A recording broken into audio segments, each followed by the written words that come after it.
یہ 20ویں صدی کے آغاز کے وقت، جسے ہم پورا کہتے ہیں مڈل ایسٹ، بلکہ صرف مڈل ایسٹ نہیں، پورا شمالی افریقہ سلطنت عثمانیہ کا حصہ تھا، خلافت عثمانیہ۔ لیبیا، الجزائر، مصر، پورا حجاز، یمن، پورا عراق، شام، اور یہ شام ہی کے حصے ہیں در حقیقت، اردن اور لبنان، یہ سب، یہ شام عرب، عراق عرب، یہ پورا علاقہ خلافت عثمانیہ یہ اس کا حصہ تھا۔ پہلی جنگ عظیم میں انگریزوں نے عربوں کو بغاوت پر آمادہ کیا، غداری پر آمادہ کیا، انہوں نے خلافت عثمانیہ کے خلاف بغاوت کی، بیج بوئے ان کے دلوں کے اندر نفرت کے، ابھارا انہیں، تم ترکوں کے غلام کیوں ہو، تمہیں خود حاکم ہونا چاہیے، تم کھڑے ہو جاؤ، ہم مدد کریں گے، تم بغاوت کرو، تم ان ترکوں کے خلاف ہماری مدد کرو، ہم تمہیں آزاد کر دیں گے، تم اپنے پاؤں پر خود کھڑے ہو جانا۔ یہ بہت ہی ہمارے لیے دردناک المیہ ہے اس پہلی جنگ عظیم کا۔ کرنل لارنس جیسا شخص، برطانوی استعمار، اور اس کے نتیجے میں عربوں نے بغاوت کی۔ اور اس قدر دردناک بات آپ کو بتا رہا ہوں، میں پہلی مرتبہ جب سن 62 میں حج کے لیے گیا مدینہ منورہ میں، ابھی وہ ریل کے انجن کھڑے ہوئے تھے۔ یہ ترکی کے زمانے میں، سلطنت عثمانیہ کے زمانے میں بغداد سے مدینے تک ریلوے لائن تھی۔ یہ پورا ایک عالم سلطنت عثمانیہ، صرف سلطنت نہیں، خلافت عثمانیہ، پوری ٹرینیں جو ہے ترکوں کی اڑائی گئی، ہزاروں ترکوں کو شہید کیا گیا، یہاں تک کہ صحن حرم میں شہید کیے گئے سینکڑوں ترک۔ یہ جرم تھوڑے نہیں ہے، معمولی نہیں ہے۔ آج جس کی سزا مل رہی ہے، معلوم ہونا چاہیے کہ وہ جرائم کون کون سے تھے۔ اب بھی جو لوگ گئے ہیں انہوں نے دیکھا ہوگا، ترکی کا قلعہ موجود ہے اوپر پہاڑی کے اوپر، حرم کا جو سب سے بڑا دروازہ ہے باب ملک عبدالعزیز، اس کے سامنے ایک لائبریری ہوتی تھی، اب تو غالباً وہ بھی گرا دی گئی ہے، اس کے پیچھے پہاڑی پر ترکوں کا قلعہ ہے پرانا، اس پر توپیں موجود تھیں۔ جب بغاوت ہوئی ہے، جو حرم میں آئے ہوئے تھے ترک فوجی، ظاہر بات ہے نہتے، وہ تو نماز پڑھنے آئے ہوئے تھے، ان کو وہاں ذبح کیا گیا ہے، اور ترکوں نے اپنی توپیں استعمال نہیں کی کہ کہیں بیت اللہ کو کوئی گدن نہ پہنچ جائے۔ بہرحال یہ غداری ہوئی ہے پہلی جنگ عظیم کے دوران، اور نہ صرف ترکوں پہ عربوں نے کی ہے۔ جیسا کہ میں نے کہا تھا، دو ہیں سب سے بڑے مجرم روئے ارضی کے اوپر امت مسلمہ کے طبقات۔ ہمارا پنجابی سپاہی بھی جا کر انگریزوں کی مدد کر کے ایلن بی کو قبضہ جو لے کر دیا بغداد کا، اس میں ہمارے مسلمان پنجابی سپاہی بھی شامل تھے۔ یہ خون چکاں باب ہے ہماری تاریخ کا اس صدی کا۔ لیکن اس کے بعد سلطنت عثمانیہ کے ٹکڑے ہو گئے، چیتھڑے ہو گئے۔ ایک انگریز نے لکھا ہے یہ جملہ، زہر میں بجھا ہوا جملہ، کہ تاریخ میں یہ بات ثبت ہو جائے گی کہ ایک انگریز نے اس سلطنت کے ٹکڑے کر دیے کہ جو عمر فاروق نے قائم کی تھی رضی اللہ تعالیٰ عنہ۔ یہ پورا عالم، یہ تمام علاقہ کس نے فتح کیا تھا؟ یہ بات ہاتھ بدل گئے تھے، پھر ترک آ گئے، خلافت عثمانیوں کے پاس چلی گئی، لیکن یہ سلطنت تو حضرت عمر رضی اللہ تعالیٰ عنہ کے زمانے سے چلی آ رہی تھی۔ اس کو ایک انگریز کرنل نے، اور اس نے بغاوت پہ آمادہ کر کے عربوں کو اور ترکوں کے پیٹھ میں چھرا ڈھپوا کر ان کے ذریعے سے اور ٹکڑے کر دیے۔ لیکن جب جنگ ختم ہوئی، اب انہوں نے کہا کہ اب ہمیں آزادی دیجئے، تو اب انہیں معلوم ہوا کہ غداروں کو دنیا میں کیا ملتا ہے۔ ٹکڑے کر دیے گئے۔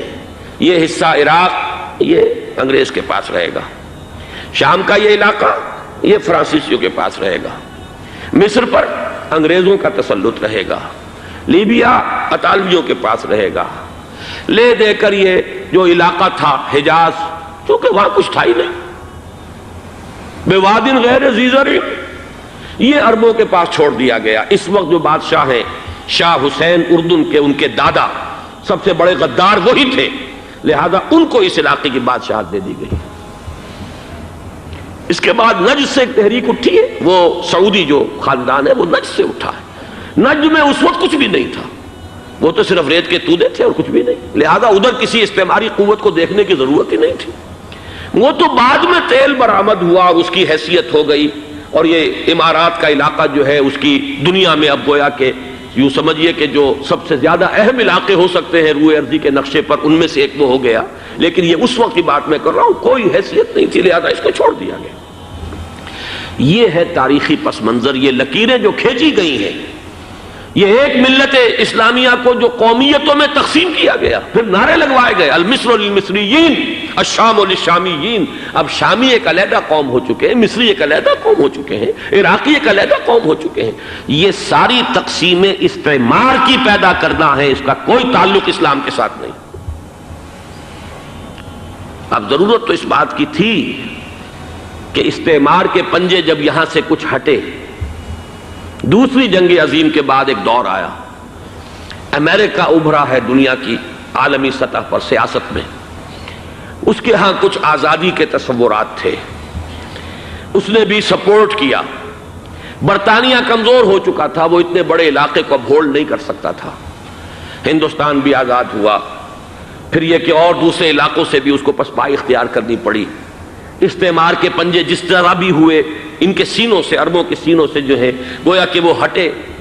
لیکن امریکہ نے ایک اپنی بہت بڑی حکمت عملی جو اختیار کی، عالم عرب کے سینے میں اسرائیل کا خنجر پیوست کر دیا، تاکہ یہ کبھی آزاد نہ ہو جائیں، ہمارے انگوٹھے تلے رہے، ہماری پالیسی گورن کرے۔ یہ استعمار کا دوسری جنگ عظیم کے بعد، جہاں برطانوی استعمار، فرانسیسی استعمار رفتہ رفتہ یہ ہٹنے شروع ہوئے۔ صدر ناصر نے انگریزوں کو اٹھا کر پھینکا میڈیٹرینین میں اور دوسرے جگہوں سے، الجزائر نے آزادی حاصل کی فرانس سے، اطالویوں سے جو ہے لیبیا والوں نے آزادی حاصل کی، یہ ہو گیا، لیکن ایک خنجر پیوست کر دیا گیا اسرائیل کا سینہ عرب۔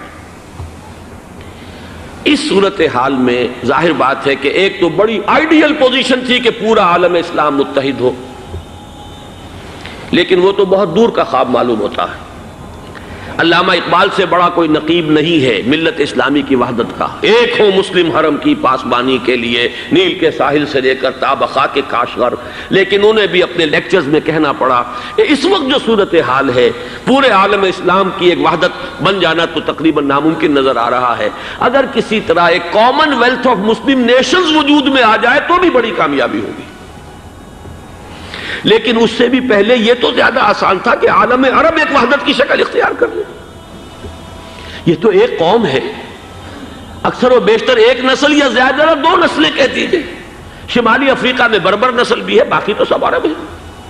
یہ پورا عالم ایک نسل، ایک زبان، پورے اتنے رقبے کے اوپر بولے جانے والی ایک زبان، یہ تو ایک ہو جائے۔